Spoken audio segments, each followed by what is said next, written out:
Hello, everyone, and welcome to Tarot and Attachment. My name is Erin Smith, and I am an associate marriage and family therapist as well as a professional tarot reader.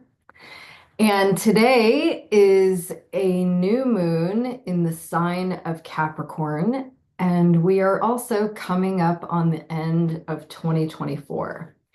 So I thought I would take this opportunity to consult the cards and see what themes might be awaiting us as we move into the new year, and to gather wisdom or information around those themes and ask for insight into how we can make the most of this energy moving forward.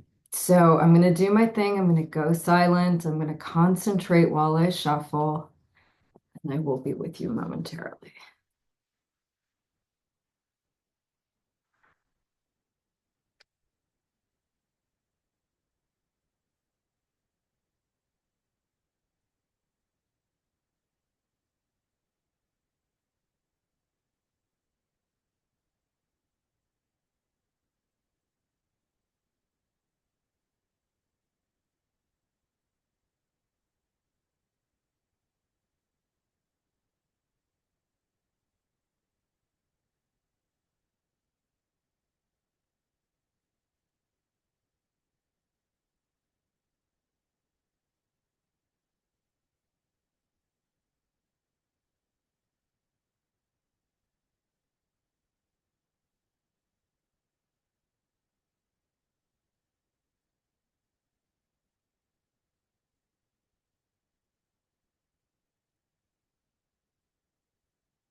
Just going to say a prayer over these cards.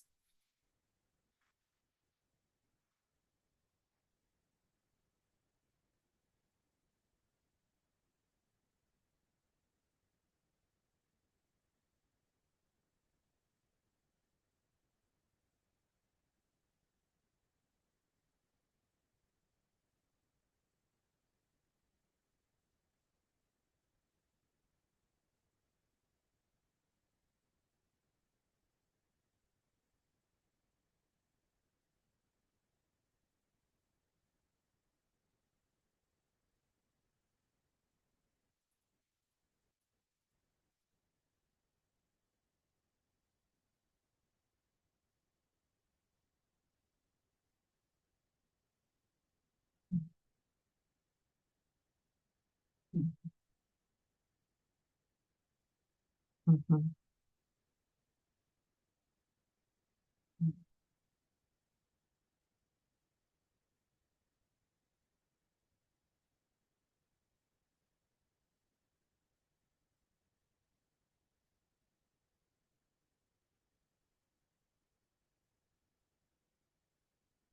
Okay.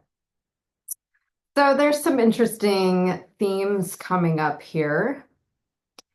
And not surprisingly, one of the archetypal representations of dramatic change is coming through in this pull. So Tower is really representative of big changes that affect us in core ways. So the changing of households, the changing of jobs, the changing of relationships, the way that we orient ourselves in the world, and typically the things that we look to for stability and security. The tower represents a big uh, disintegration of those structures. And this can be a very discombobulating energy.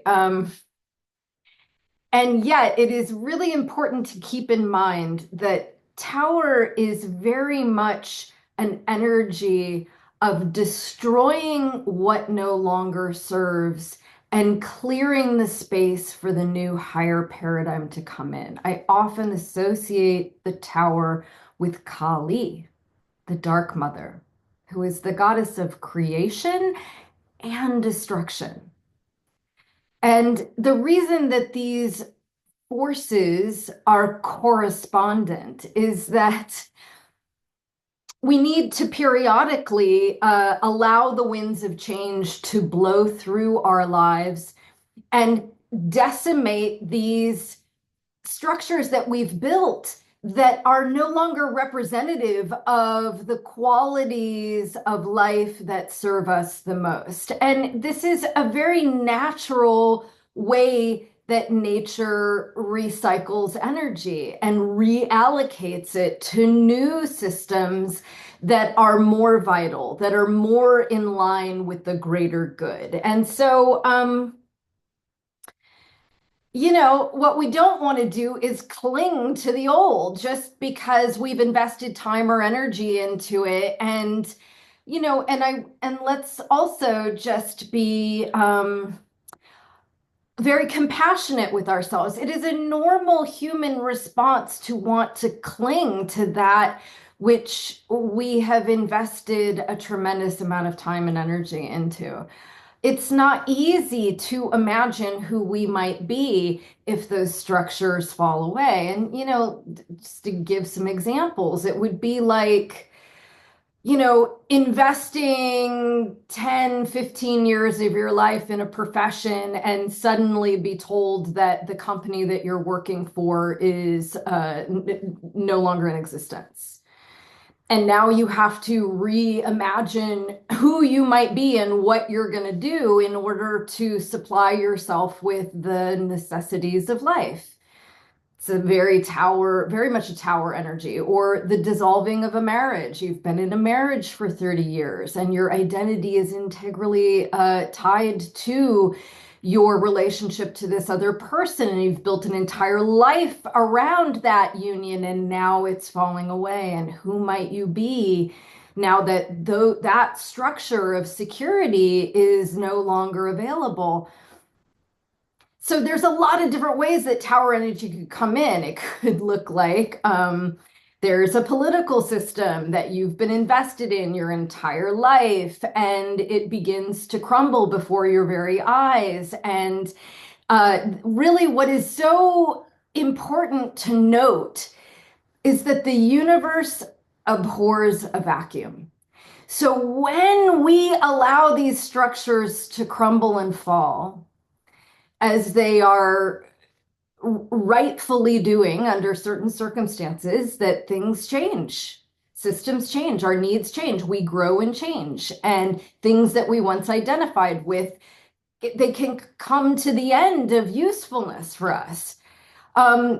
There's another phrase that comes to mind when I think of tower energy. It's, let go or be dragged. So it's this surrender to this rearrangement, this disintegration, and also a trust. We must trust that on the other side of this is ample space and energy to build anew in ways that are far more life affirming, that are far more appropriate for who we are today. And of course, that begs us to consult the Fool. I was just having a little exchange with a colleague about the Fool, and the benefit of the Fool is that he is completely trusting of the process. The Fool is so connected to spirit that he trusts if he steps off the cliff, he will be carried. There's a kind of, oftentimes to outside observers, the Fool looks like hubris, like you have to watch where you're going.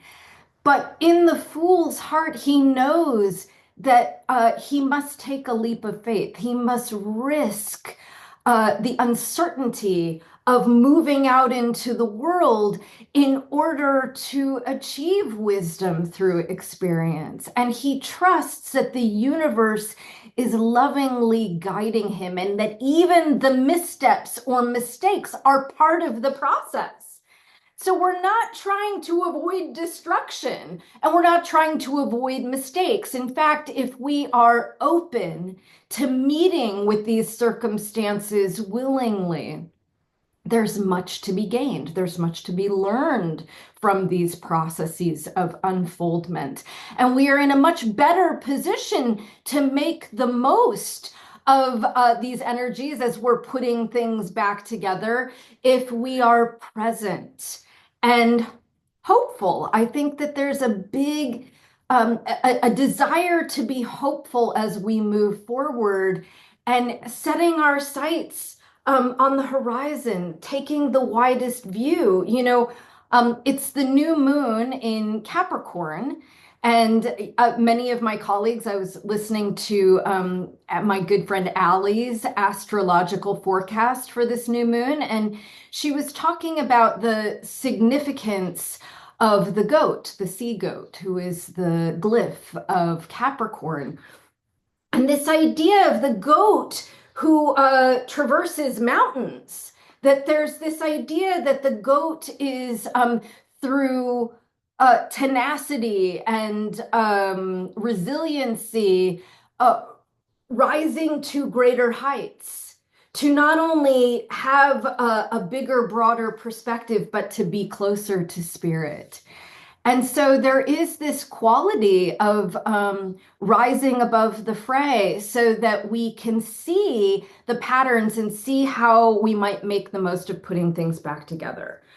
But I do want to say that part of the process of watching things become dismantled is a sense of grief.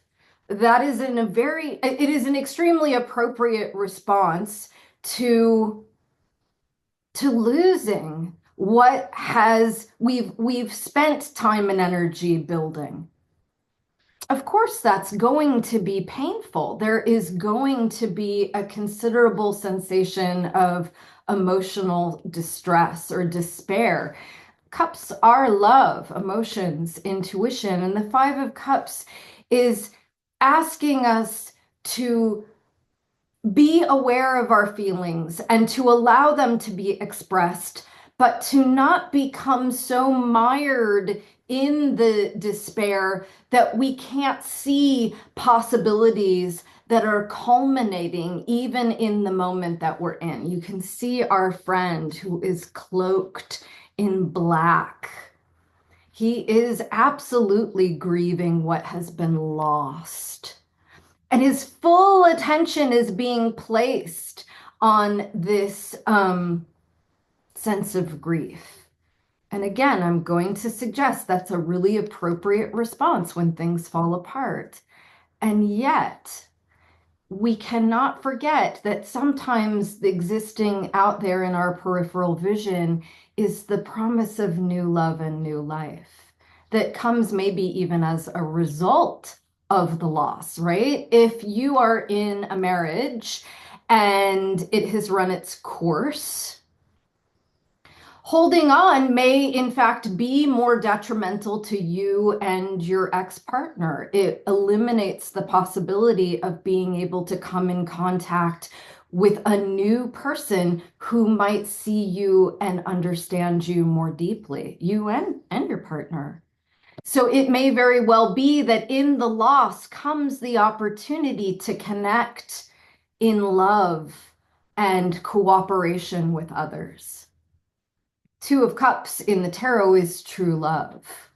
And so we are being asked, even as we grieve, to turn our attention towards the connection that is present in the moment that we're in, that it is in this collaboration and open-hearted expression that we're going to find our way through the fray, connecting both to others, to ourselves, and to spirit. I think this is an appropriate way for us to navigate this time of tumultuous change. And so here, we have the Queen of Cups. Queens represent mastery, maturity, fertility, creativity. They're vital, they're fertile. And again, cups are about the heart, about an emotional responsiveness to others and a kind of an emotional intelligence in regards to what it is that we are experiencing internally. So the Queen of Cups feels her feelings deeply without being knocked off center by them. In a way, she is a representation of emotional self-regulation, which is kind of a sweet spot. It's actually not that easy to do in this culture in particular.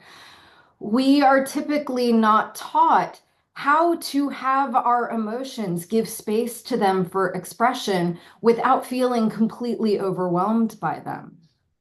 We are a culture that tends to venerate the mind. We really expect people to be very logical in their approach to things, which is fine. I think that's a beautiful skill to have. And I believe the mind is a powerful tool, but it's not appropriate under all circumstances. We must learn to welcome in this contact with the heart as much as we do with the mind. And I believe that's what's being asked of us here with the Queen of Cups. Again, to feel the grief without being totally consumed by it, without having it create this cognitive distortion that that's all that there is in our lives or the world around us, right? To be able to mourn the terrible conditions that we see around us every day at home and out in the world, to really feel the despair around that, but not to allow that to color our perception in regards to how we can turn our attention towards helping and healing others. And really, what I would say, or Spirit is suggesting here, is that a big part of this process of being available for love and compassion to others is about taking care of ourselves. So the Six of Pentacles is giving from the overflow. And it's saying we can afford to be generous with our time and our energy and our resources when our coffers are full. So I really think of like putting the oxygen mask on ourselves first before we help the person next to us. And this is certainly something that gets talked about a great deal in the field of psychology or, being a mental health care practitioner of any kind, is that we can only be helpful to others when we are taking care of ourselves, when we are tending to our own spiritual and emotional needs. Burnout is a very real condition in that field, that if you are not doing what you need to do to care for yourself in the most basic of ways, like when I'm hungry, I feed myself nourishing food. When I'm tired, I rest. When I'm feeling lonely, I connect to others and I replenish that feeling of nurturance. When I, feel disoriented, then I meditate or I go on a walk in nature.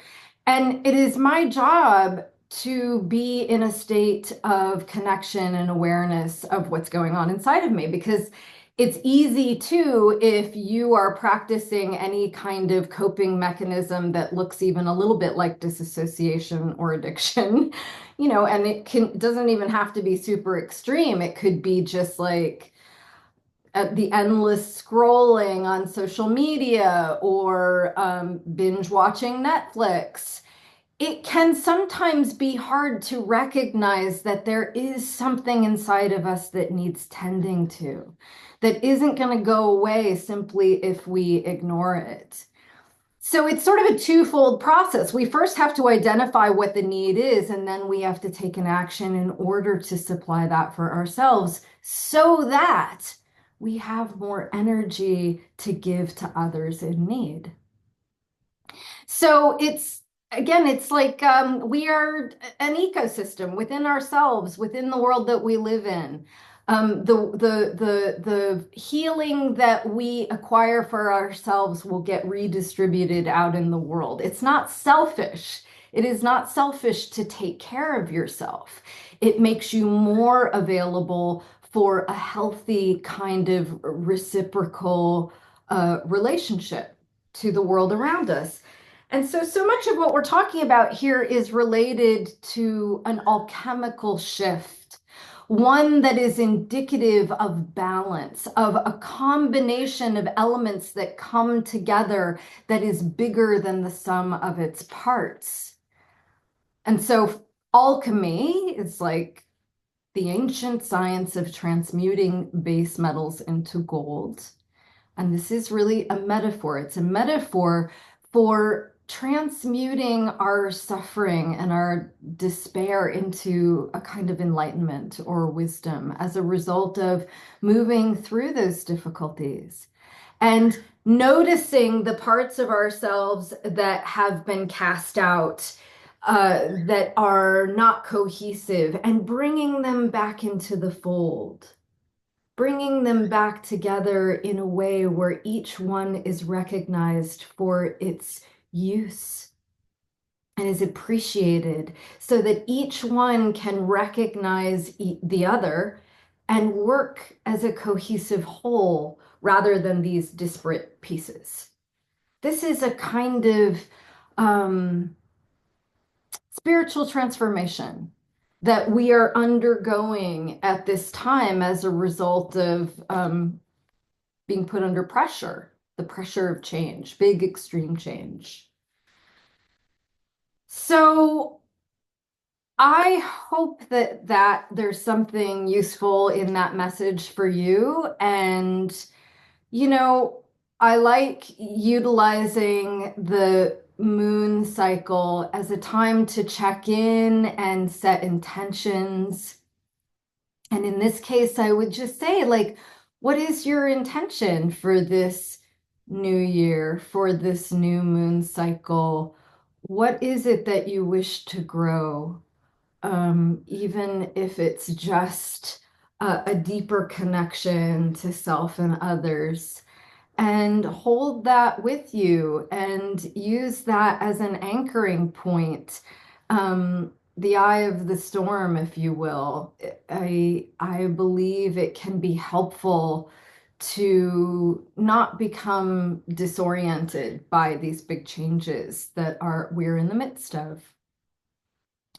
So I hope that was helpful, and I wish you many, many blessings in this new year. Take care.